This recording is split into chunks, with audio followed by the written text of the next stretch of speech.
자, 오늘 진단과 추구 두 번째 넓어지라. 오늘은 넓어지라입니다. 예, 깊이는 개인적이고 좀 내면적인 방향으로 좀 심화되는 거라면 넓이는 이제 대인적으로 그리고 이제 외부적인 방향으로도 확장해 가는 것이라 그렇게 볼 수 있겠습니다. 그래서 오늘은 이제 깊어질 뿐만 아니라 더 좀 넓어지라 이 말씀으로 함께 나누려고 합니다. 황희정승 이야기 들어보신 적 있으시지요? 두 하녀가 서로 싸우다가 한 하녀가 황희정승에 와가지고 자기 사정을 이렇게 하소연합니다. 그러니까 이 정승이 듣고서 네 말이 옳다 이렇게 인정해 주었습니다. 그러자 다른 하녀가 찾아와가지고 그게 아니고 이거라고 자기 입장에서 또 이야기를 합니다. 그러니까 이 정승이 네 말도 옳다. 옆에서 이것을 지켜보던 부인이 아니 서로 반대 이야기를 하는데 어떻게 둘 다 옳다고 하십니까? 둘 중에 한 사람은 틀려야죠. 그러니까 이 황정승이 당신 말도 옳소 했다죠. 이게 뭔 소리입니까? 어떻게 다 옳을 수 있어요? 왜 이렇게 이야기합니까? 아니 뭐 이 황정승이 생각하기가 싫어서 귀찮아서 그냥 뭐 네 말도 옳고 네 말도 옳고 뭐 다 옳다 이러는 겁니까? 아니면 그 사람의 마음을 잃지 않으려고 그냥 인정해 주는 걸까요? 무조건 너도 오라, 너도 오라, 다 오라 뭐 이런 걸까요? 어떻게 다 오를 수가 있습니까? 여러분 어떻게 생각하십니까? 우리 모두는 다 달라요. 이런 갈등 상황이 아니더라도 우리는 제각기 다른 세상에서 다른 위치에서 자기만의 세계를 만들어가면서 그 안에 안주하고 살아갑니다. 뭐 제각기 이제 다른 건 맞는데, 근데 언제부턴가 우리 사회는요, 이걸 이제 그 편가르기를 합니다. 그래서 나와 다른 차이를 이제는 틀렸다고 그렇게 인식하기 시작했습니다. 이게 이제 흑백 논리지요, 진영 논리. 그래서 자기 쪽의 진영은 결속을 더 강화하고 그리고 다른 쪽은 이제 배타와 그리고 혐오로 차별하고요. 그래서 적으로 간주하거나 심지어는 악마화하거나 아니면 뭐 악의 축으로 그렇게 규정하기도 합니다. 이런 게 이제 또 강화되는 건 뭐냐면 확증 편향이라고 그러는데요. 그런 듣고 싶은 것만 듣고 싶은 대로 듣는. 그래서 자기 생각에 맞는 것만 수용하고 그리고 자기 생각대로 인식하는. 그래서 이런 대립이 더욱 견고해지는 거죠. 이제 이러한 뭐 갈라치기라고 하죠. 이건 이제 뭐 정치적으로 이용하는 사람들, 그래 자기 지지들을 더 끌어들이고 이런 뭐 사람들이 있는데, 근데 대다수는요 자기도 모르는 새 그냥 자기 생각에 이제 갇히기도 하고 자기 진영에 안주하기도 합니다. 뭐 이게 익숙하니까요. 그게 편하니까. 내 생각에 맞고 그렇게 생각해 왔고 그래서 아무런 거부감이 없으니까 그렇게 살아가는 거죠. 근데 이제 세월이 흐를수록 지날수록 이것은 더 견고해집니다. 우리는 이제 세월이 지나면서 뭔가 그 도전적이 되는 것보다는요, 뭐 생각이든 이제 삶의 영역이든 막 새롭게 뭘 도전해 가기보다는 이제 지나온 대로 순응하고 그리고 그게 이제 더 쌓이잖아요. 자기의 경험도 쌓이고 자기의 생각도 쌓이면요, 그게 이제 기득권처럼 견고해지는 겁니다. 그래서 그게 마치 내가 세상 살아가는 기준인 양 그렇게 생각을 해요. 그게 이제 기준이면 누구나 그렇게 따라가야 되잖아요. 그러니까 이제 다른 사람에게도 내 기준에 맞추는 거죠. 이게 신체도 날이 갈수록 이제 그 유연성 잃어버리고 굳어갑니다. 근데 이 신체뿐만 아니라 우리의 생각도 우리의 사고도 유연성을 잃어버리면서 굳어지는데, 이제 그리 되면 이제 외골수, 예, 외골수, 뭐 고지식한 사람, 요새 말로는 이제 꼰대, 그렇게 부르는 거죠. 예, 그렇게 갈수록 되어 간다는 게 어떻게 보면 참 슬프기도 하고, 저도 뭐 이제 나이가 이렇게 들어가니까 예, 그렇게 되는 것 같아요. 또 한 측면에서 그리스도인들은, 예, 우리 크리스천들은 세상에 대한 이해가 조금 좁을 수 있어요. 좀 좁을 수 있을 것 같아요. 여러분, 그 책을 한 권만 읽은 사람이 제일 무섭다라는 말이 있어요. 예.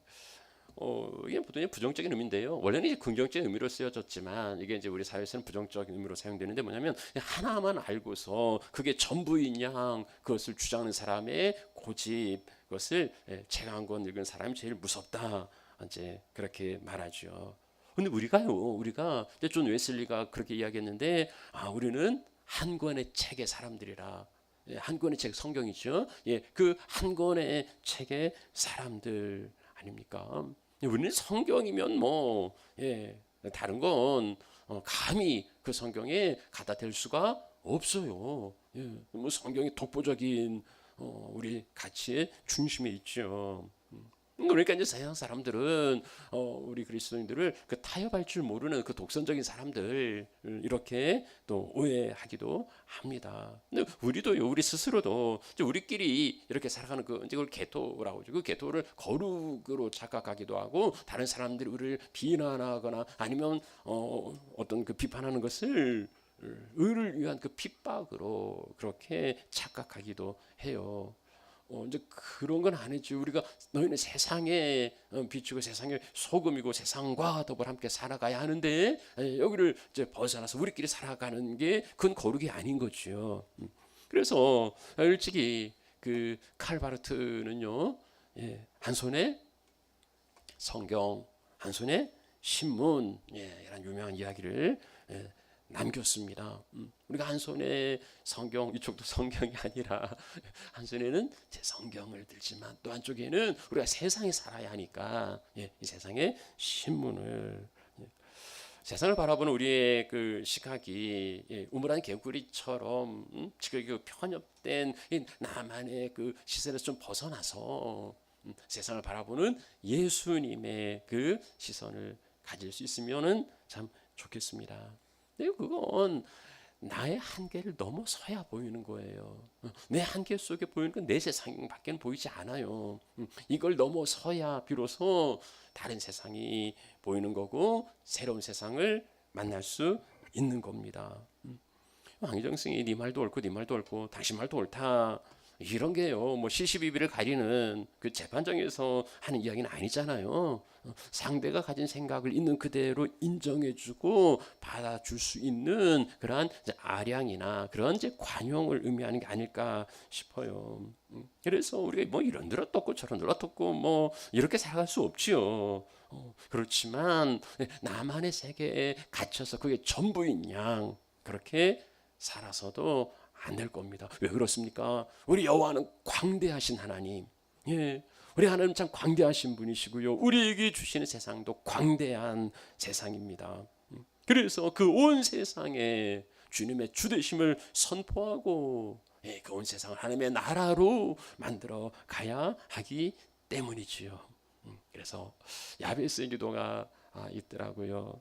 예, 지경을 넓혀 달라는 그 야베스의 기도처럼 우리 새해에는 우리의 지경이 더욱더 넓어지고 더 넓혀가는 그런 하나님의 이제 자녀 백성들이 되시면 좋겠습니다. 자, 그래서 오늘은요, 이제 모델, 그렇게 지경을 넓혀가신 세 분의 어떤 그 모델을 찾아보려고 합니다.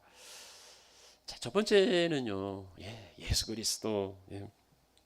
우리 그리스도인들의 뭐 모델은 예수님이지요. 예, 우리 크리스천의 모델은 예수 그리스도입니다. 크리스천들은 주님의 마음을 품고 주님의 생각을 가지고 주님의 시선으로 살아가는 사람들, 예, 그들이 크리스천들이에요. 그리스도인, 그리스도를 따르는 그리스도와 같은 그리스도를 닮은 사람들. 그래서 내 시각이 아니고 주님의 시각으로, 내 생각이 아니라 주님의 생각으로, 내 마음대로가 아니라 주님의 마음으로. 그래서 우리가 늘 주님의 마음을 품기를 원하고 주님의 시선을 갖기를 원하는 거지요. WWJD 들어보셨죠? WWJD. What would Jesus do? 예수라면 어떻게 할 건가? 찰스 셀던의 이제 고전적인 책인데요. 이게 우리의 삶의 기준이에요. 예수라면 어떻게 할 것인가? 이 상황에 예수라면 어떻게 하실 건가? 자, 주님 어떻게 그 지경을 넓히셨는가?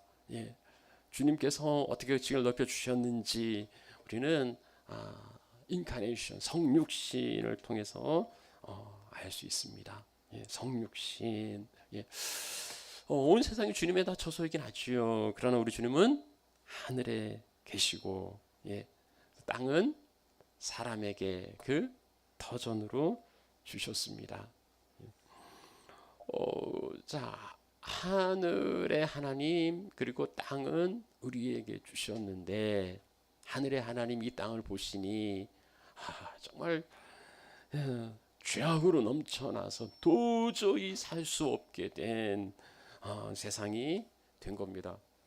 뭐 하나님이야 뭐 하늘에 계시니까 이 땅에 사는 사람들이 뭐 어떻게 살든, 근데 눈 뜨고 볼 수도 없어요. 이 세상이 얼마나 죄로 인하여서 그렇게 악하고 참 더러운지 차마 눈 뜨고 볼 수 없는 세상이 된 겁니다. 그래서 거룩하신 하나님께서 이 쓰레기들을 그냥 모조리 불태워 버리는 게 아니고 이 쓰레기들을 새롭게 하시겠다고 작정하셨어요.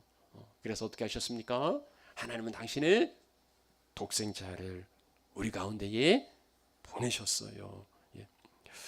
하나님께서 사람으로 우리 가운데 찾아오신 이 성육신, 이건 정말 놀라운 사건이죠. 하나님이 우리 가운데 찾아오지 않으셨다면은요, 우리는 소망이 없어요. 우리는 이 죄 가운데에 절망하며 살아갈 수밖에 없을 겁니다. 우리가 하나님 앞에 갈 수가 없잖아요. 죄악으로 갈 수 없게 되었는데 하나님이 우리 가운데 찾아오셨어요. 이 낮은, 이 더러운, 이 추악한 세상에 찾아오셔서 우리를 하나님께로 이끌어 올리신 겁니다. 하나님이 그렇게 찾아오지 않으셨다면 우리는 하나님께 나갈 수가 없고, 그래서 이 죄 가운데로 그렇게 끝날 수밖에 없는 인생인데, 하나님은요 당신의 그 영광과 그 모든 것을 내려놓으시고 육신을 입고 그 죄 가운데, 우리 가운데 찾아오셨습니다. 이게 성육신, 우리 구원의 정말 중요한 핵심이지요. 예수님의 구원의 방법은 뭡니까? 그 높은 데서 이리 와, 그게 아니지. 올 수도 없는데 어떻게 합니까? 그게 아니었어요. 당신의 그 자리를 포기하시고 내려오셨어요. 이것은 그리스도인의 삶에 있어서 중요한 하나의 원리입니다. 예수님이 성육신 하심으로 우리를 구원하셨고, 우리가 어떻게 예수의 구원을 이루어갈 수 있습니까? 인카네이션, 성육신. 우리야 뭐 육신이 원래 육신이니까 뭘 바꿀 것도 없지만, 낮은 곳에 정말 내려가서 그들을 구원해 와야 한다는 거죠. 주님은요, 그 인카네이션을 지상 사역에서도요 그렇게 보여주셨어요. 예수님의 그 넓어지심, 세상에 오신 주님의 행보 역시 파격적이었습니다. 우리가 그 사람을 보면, 그 사람의 친구를 보면 그 사람을 안다는 이야기가 있어요. 뭐 친구를 보면 왜 유유상종이니까 같은 사람끼리 만나니까 그 사람 친구 보면 그 사람 알겠다 하는 거죠. 그러면 지극히 거룩하신 하나님의 아들이 이 땅에 오셔서 누구와 교제하고 누구와 어울리실까요? 참 거룩하신 하나님의 아들이라면 거룩한 삶을 살아가는 뭐 제사장들 아니면 바리새인들 아니면 뭐 율법 교사들 뭐 서기관들 뭐 이런 사람들 아니겠습니까? 늘 하나님의 말씀을 가까이 하고 구별된 삶을 살아가는 사람들 이들이 아니겠습니까? 네요. 주님은 이들을 향하여서 아주 아주 독서를 퍼부어서 저주를 퍼부어서 화 있을 거라고 이 서기관들, 바리새인들, 율법 교사들 하면서요. 그들과 가까이 하지 않으셨습니다.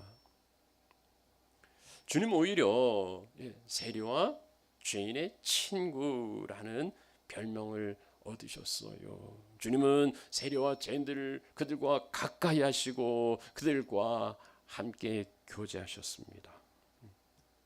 이들은요 거룩한 사람이라면 정말 가까이 뭐 같은 자리에 있기도 싫어하는 사람들. 이 바리새인이 기도하는데 세리와 같이 기도하지 않잖아요. 멀찌감치 따로 서가지고 뭐 같은 공간에 있는 것마저도 그냥 정말 그 불결하게 생각되는 이런 사람들입니다. 근데 주님은요 그들과 함께 식사하시고 그들과 함께 어울리셨어요. 우리는 이제 이 바리새인들이 이해가 안 가는 거예요. 그러니까 비아냥거리죠. 아니 저 죄인들 저 세리들하고 함께 먹는다고 그렇게 손가락질하고 그렇게 비난했습니다. 주님께서 지경을 넓히시고 그들을 찾아가신 이유는 뭡니까? 뭐 그들과 뭐 유흥을 즐기고 뭐 그들과 막 뭐 오락을 즐기고 뭐 그들 노는 대로 같이 놀고 그러기 위해서 찾아가신 겁니까? 아니 그런 거 아니잖아요. 주님이 그들을 찾아가신 목적은 한 가지예요. 건강한 자에게 의사가 쓸데없고 병든 자에게 쓸데있듯이 나는 의인을 부르러 온 게 아니라 저들을 죄인을 부르러 왔기 때문에 그 죄인 데리고 다가간다는 거예요. 그들을 고치시고 그들을 구원하시고 그들을 찾으시기 위하여서 그들에게 찾아가신 겁니다. 주님은요 거룩한 하나님의 아들이지만 세상 사람들도 기피하는 그들을 찾아가셨어요. 오늘날 우리는 어떻습니까? 오늘날 우리 그리스도인들과 교회는 어떻습니까? 우리가 예수님처럼 그 죄인들을 찾아가는 것도 뭐 참 쉽지 않아요. 그러니까 뭐 그들을 향해서 다가서는 것도 참 쉽지 않고 또 그들이 교회에 찾아오기에도 교회 문턱이 너무 높은 것은 아닙니까?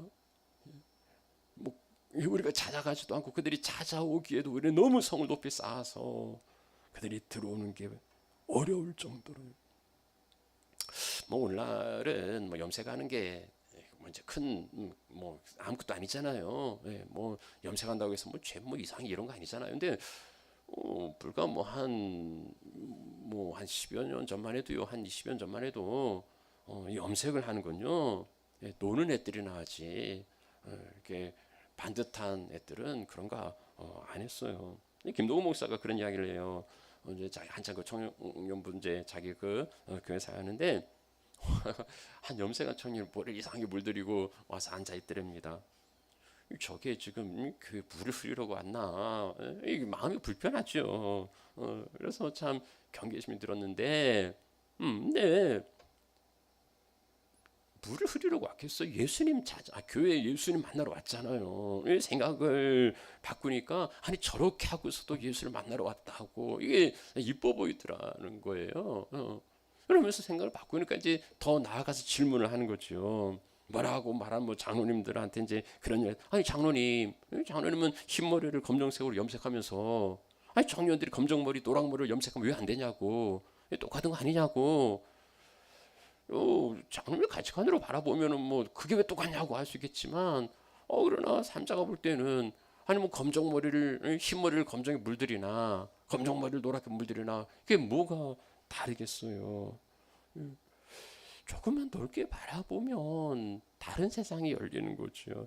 여러분요, 우리 교회 그 온몸이고 다 드러난 청년이 찾아오면 어떨까요?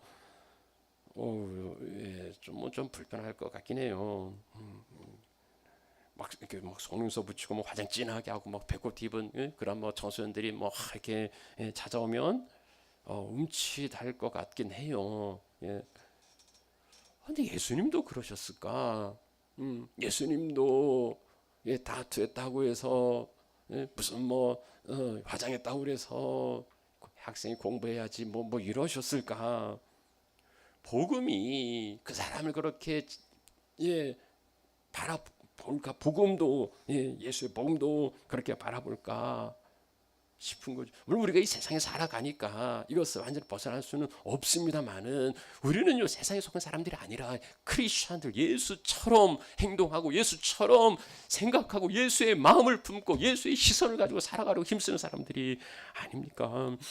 문화 자체를 옳고 그름으로 바라보는 것도 이제 편견일 수 있는데요. 그렇다 치더라도 설령 그들의 문화가 죄악이고 죄인이라 하더라도 그들이 교회 와서 예수를 만나고 크리스천을 만나야 영향을 받아서 거기에서 벗어날 수 있는 거 아닙니까? 그래서 그들을 환대하고 세상 어디서도 받아볼 수 없는 예수의 사랑으로 포용해 주어야 그들이 예수를 만날 게 아니겠냐고요. 아니 예수 믿고 교회 오라고 하면 이건 모순이잖아요. 예수 믿고 왜 교회를 와요? 예수 믿으러 교회 오는 거지요. 그런 사람도 저런 사람도 예수 만나야 하고 예수 만나야 하니까 껍데기로 바라볼 게 아니라 그 상처나고 그 고통 가운데 그 심령, 그 심령을 예수의 사랑으로 어루만져주면 그들의 겉모습도 바뀐다고. 안 바뀐들도 어떻겠습니까? 안 바뀐들이요. 그게 나와 다를 뿐이지 그걸 죄라고 말할 수는 없는 거 아닙니까? WWJD 예수라면 어떻게 할 건가? 우리가 예수를 믿는 사람들이잖아요. 예수처럼 살겠다는 사람들이잖아요. 그러면 정말 예수님이라면은 어떻게 하셨을까? 그것을 늘 우리 안에 품고 그렇게 살아가시는 우리 하나님의 자녀들이 되시면 좋겠습니다. 자, 뭐 예수님은 예수님이니까 그렇다 치고 예수님은 하나님이시잖아요. 그걸 치고 자 이제 두 번째 우리가 살펴본 이번에 이제 진짜 사람, 진짜 사람, 베드로, 베드로는 좀 쉽지 않아요. 자, 베드로는 그 사도행 10장에서 살펴볼 겁니다. 요바에 있는 베드로가요 지금 무두장이 그 시몬의 집에 머물러 있습니다. 이제 베드로 이미 그 루다에서 그 8년 된 중풍병자 에냐를 고쳤고요. 그리고 여기 요바에서도 다비다 선행이 많았던 과부 다비다가 죽었는데 이 죽은 다비다를 살려내기도 했습니다. 뭐이 중풍 8년이나 된 오래된 병자를 고치고 죽은 자도 살려냈으니 베드로의 인기가 얼마나 뭐 높아졌겠어요. 뭐 서로 베드로를 모셔다가 자기도 어떻게 그런 좀 은혜를 좀 누려볼까 하지 않겠습니까? 근데 베드로가 머문 곳은 무두장이 시몬의 집이었습니다. 여러분 무두장이 어떤 사람입니까? 개역성경은 그 피장이라고 번역을 했는데요. 피역 그러니까 그 짐승의 가죽을 이용해서 이거 상품을 만들어 파는 사람. 이에요. 이게 이제 무두장입니다. 당시도 가죽 제품은 고가였고 인기가 있었습니다. 그런데 정작 그 일을 하는 사람은요, 옛날 우리 그 조선시대에 백정이라는 직업이 있었습니다. 뭐 사람 축에도 끼지 못하는 사람들이었지요. 뭐 그렇다고 사람들이 고기를 싫어했습니까? 그거 아니었어요. 근데 정작 그 일을 하는 사람은 아주 무시했죠. 여기 그 무두장도 마찬가지입니다. 사람들은요 그 가죽 제품 좋아했지만 그것을 만드는 이 무두장이는 전대했어요. 멸시했습니다. 왜 그렇습니까? 무두장이는 이제 보통 죽은 그 동물의 사체에서 가죽을 벗겨내죠. 그리고 그 가죽에 붙어 있는 살점을 이제 긁어냅니다. 그리고 이게 굳어 있으니까 이것을 이제 부드럽게 하고 또 이 털을 제거해야 되잖아요. 그 당시에는 화학약품이 없으니까 뭐 그 당시에는 이제 뭐 그 돼지똥이나 뭐 아니면 그 닭똥이나 뭐 이런 것을 그 이용했다고 그래요. 여기에 담궈 가지고 이제 좀 털을 뽑아내고 뭐 이렇게 부드럽게 하는 거죠. 이런 과정이 닭똥 돼지똥 얼마나 역겹고요. 그리고 얼마나 지저분하고 얼마나 냄새가 진동했겠습니까? 그러니 그런 일을 하는 그 사람을 상종하지 않았던 거죠. 그런데 얘는 위생적인 이유보다도 그보다도 이제 정결법에 따라서 이 무두장이는 이제 부정한 자로 여겨진 겁니다. 왜 그렇습니까? 죽은 시체를 만지잖아요. 구약 성경에 죽은 시체를 만지는 자는 부정한 자로 그렇게 여겨졌습니다. 그런데 이 무두장이는 늘 죽은 시체를 가죽을 만져야 됩니다. 그러니 이 사람들 부정한 사람이에요. 근데 부정한 사람과 접촉하면 함께 부정한 자가 됩니다. 그래서 이들을 기피하는 거예요. 천대받는 사람이었습니다. 유대인의 경전 그 미슈나에 보면 이들은요 따로 살도록 했어요. 동쪽에 이제 왜냐면은 바람이 서쪽에서 동쪽으로 부니까 이 냄새나 이런 것들 때문에 따로 격리돼서 살게 했고요. 미슈나에 따르면 유대인들이 그 이혼도 해서는 안 되지만 이혼할 수는 없지만 더군다나 여자가 이혼을 요구하는 일은 없습니다. 거기에 딱 예외사항 한 가지가 있어요. 남편이 무두장이일 경우 남편이 무두장일 경우는 예외입니다. 무두장이의 아내는 언제든지 이혼을 요구할 수 있습니다. 이게 그만큼 사람이 아니로 쏘이다는 거죠. 그만큼 멸시받고 천대받던 사람이 무두장이에요. 그런데 베드로가 그의 집에 머물고 있어요. 요바에서 그의 인기가 한참이나 올랐을 텐데도요 갈 곳이 없어서 그 집에 갔겠습니까? 그런 게 아니잖아요. 부정한 자와 접촉하면 부정하게 되는데도 굳이 베드로는요 이 무두장이의 집을 찾아가 거기에 머물고 있어요. 베드로의 이런 모습이요 세리와 죄인들을 용납하시고 그 곁에 가까이 식사하시며 그렇게 교제하셨던 예수님과 오버랩되지 않습니까?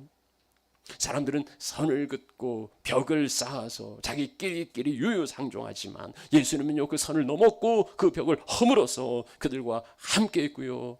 사도 베드로 역시 예수님을 닮아서 그 선을 넘어 벽을 허물고 무두장 곁에 머물렀던 거예요. 그만큼 베드로가 자기의 지경을 확장해 가고 있음을 보여주는 거죠. 그런데 그게 그리 쉽지 않아요. 자, 그랬던 베드로가 요바에서 환상을 봅니다. 네 발 가진 짐승 기는 것과 공중 나는 것 그러니까 유대인의 정결법에 따라서 먹을 수 없는 동물들 이게 이제 가득 담긴 보자기가 하늘에서 내려옵니다. 그리고 소리가 있어요. 잡아 먹으라. 베드로야 일어나 잡아 먹으라. 베드로가 뭐라 대답합니까? 주여 그럴 수 없습니다. 그럴 수 없습니다.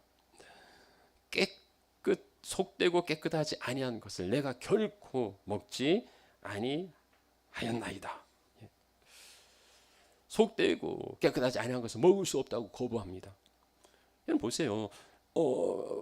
베드로가 그 무두장이 시몬의 집에 머물고 있으면서 구약의 정결법이나 미슈나를 넘어서고 있음을 우리는 보았습니다. 자, 그런데요 여기 음식에서는 그 정결법에 묶여 있어요. 그래서 그 속되고 깨끗하지 아니한 것을 나는 먹을 수 없다고 그렇게 거부하고 있습니다. 그러니까 어떻습니까? 베드로는요 선택적으로 받아들이는 거죠. 무두장이 이게 사람을 만나고 이런 것은 하나님의 형상이고 하나님의 자녀들인데 이거 괜찮아 라고 하지만 그러나 음식에 대해서는요 속되고 거룩하지 아니한 것은 먹을 수 없다고 그렇게 거부하고 있어요. 그러자 무슨 소리가 들립니까? 하나님께서 깨끗하게 하신 것을 네가 속되다 하지 말라. 하나님이 깨끗하게 하신 것을 네가 속되다고 하지 말아라. 베드로의 고정관념을 깨우치는 게 참 얼마나 쉽지 않은지 이런 게 두 번 더 그래서 세 번 이 환상이 있었습니다. 이게 무슨 일일까요? 무슨 생각일까요? 이게 무슨 의미일까요? 베드로가 이게 뭐지? 이게 무슨 일이지? 라고 생각하고 있을 때에 베드로 고넬료가 보낸 사람들이 찾아옵니다. 그리고 성령께서 그에게 말씀하세요.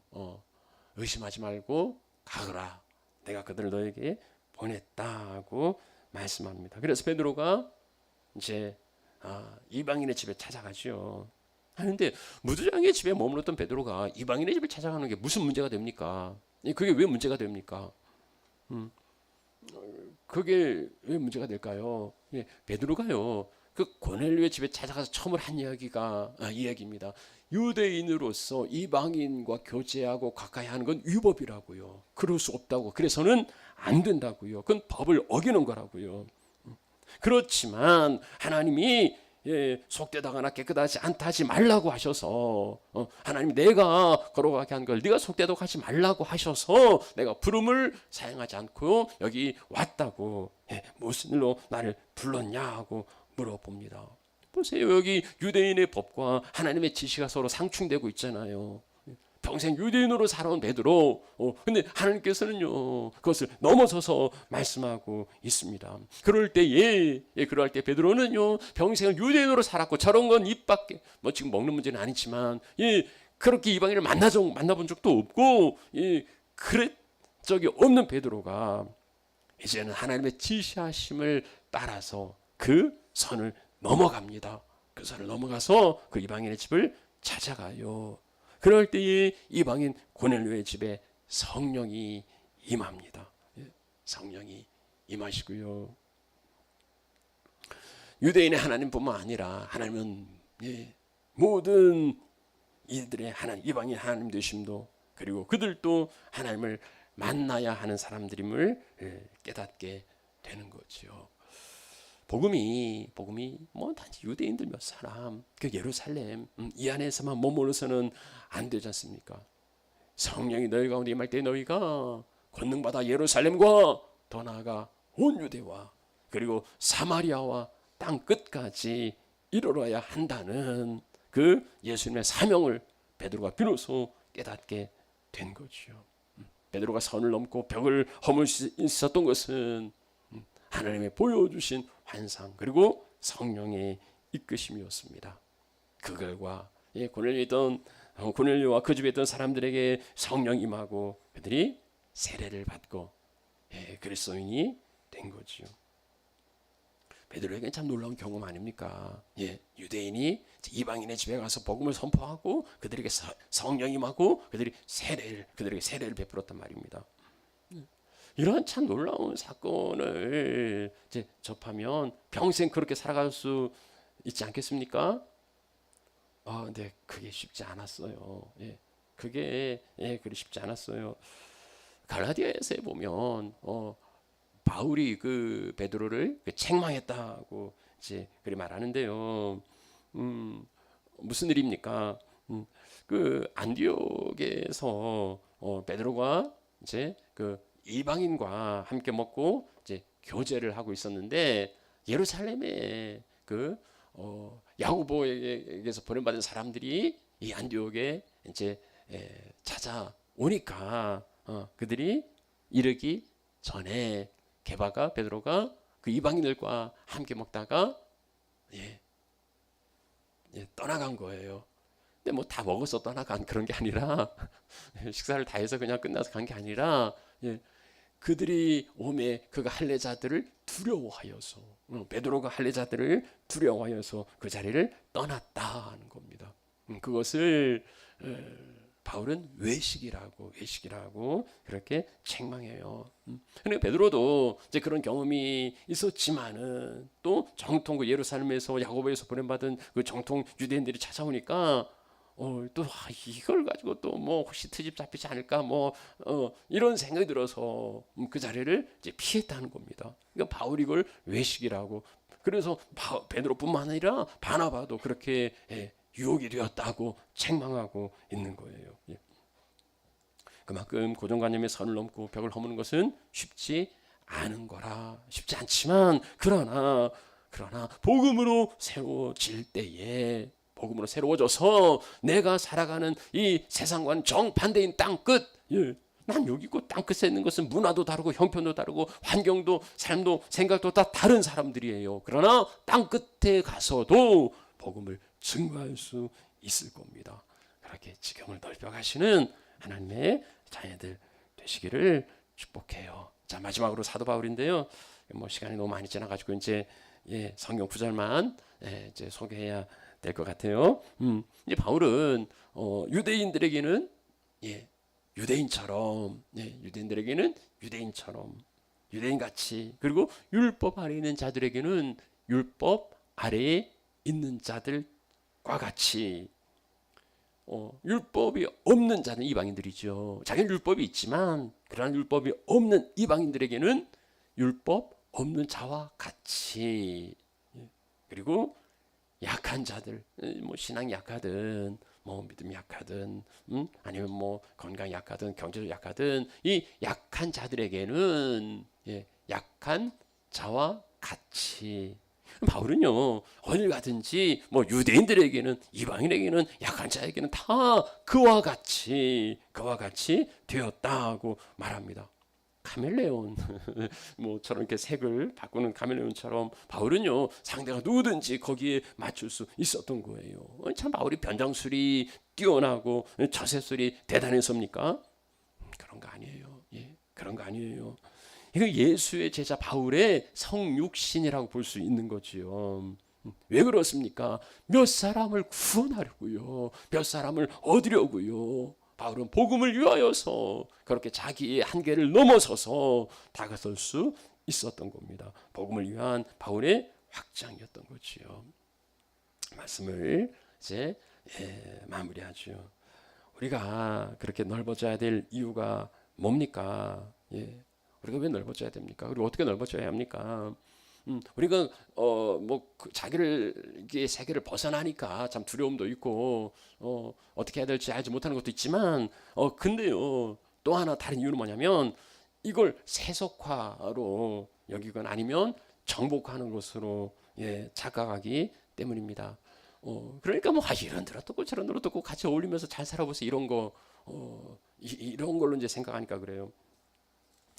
사냥꾼이 이제 곰을 사냥하려 했는데 곰이 잠깐만 우리 폭력을 하지 말고 대화를 합시다. 당신은 원하는 게 뭐요? 사냥꾼이 곧 추위가 올 건데 난 네 가죽이 필요해. 그러니까 곰이 그래요.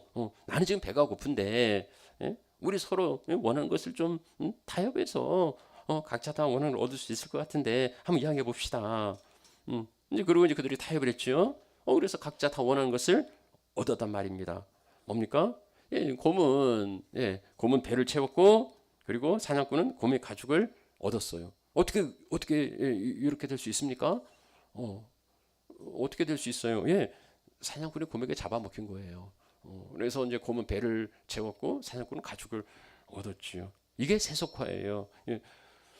복음의 물을 타 가지고 네가 어떻게 복음을 받아들이겠냐? 좀 반반 좀 물 타서 그래서 이 정도는 너도 거부감이 없을 거야. 이건 이미 복음이 아닌 거죠. 이건 생명 잃어버린 겁니다. 그를 살릴 수 없어요. 그것으로는 살릴 수 없어요. 이 본질을 변질시켜서는 안 되는 거예요. 그런 목적을 이룰 수 없어요. 이것은 간직하고 이것은 굳게 붙들고 그러나 그릇은 여우에게는 뭡니까? 넓은 대접, 학에게는 호리병. 그 그릇을 바꾸는 것이 그 안에 본질을 바꿔서는 안 되는 겁니다. 우리가 왜 장막들을 넓혀가야 합니까? 우리가 왜 그 휘장을 널리 펴야 합니까? 그 이유는 더 많이 정복하고 더 많은 것을 가지기 위해서입니까? 아니에요. 그렇지 않아요. 성경은요 이사야 54장에 그렇게 말합니다. 네 장막터를 넓히고 저서 휘장을 아끼지 말고 펴야 되는 이유, 그것은요 열방을 얻고 그리고 황폐한 성읍들을 사람 살 곳이 되게 하려고 사람 얻는 거예요. 사람을 얻는 거, 그리고 사람 살만한 곳이 되게 하는 하나님 나라의 확장이에요. 하나님 나라의 확장입니다. 영혼을 구원하고 하나님의 나라를 이루어가기 위하여 우리는 그곳으로 가야 된다는 거지요.